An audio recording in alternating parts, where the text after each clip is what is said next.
If you're not a discerning thinker, I'm sorry to say this, but no model will save you.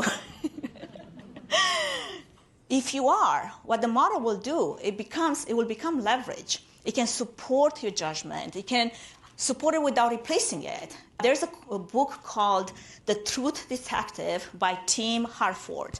And it's written mainly for kids, but it's one of the best media literacy resource that I've ever read. And basically what it says in one key takeaway, if you encounter information that makes you feel really good because you already agree with it, you should be more skeptical, not less, okay?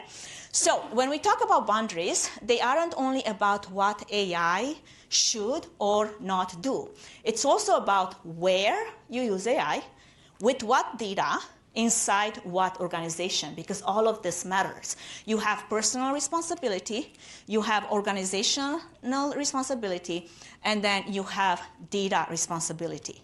And I just gave it a little preview there. I'm not going to go into a big description on each one of them because you kind of get the understanding of what does that mean for me when I think about, right? Organizational responsibility. The system your company has approved, has vetted, has built guardrails around. That has to be part of the decision making. There's this big shift underneath all of this. We are not just using software anymore.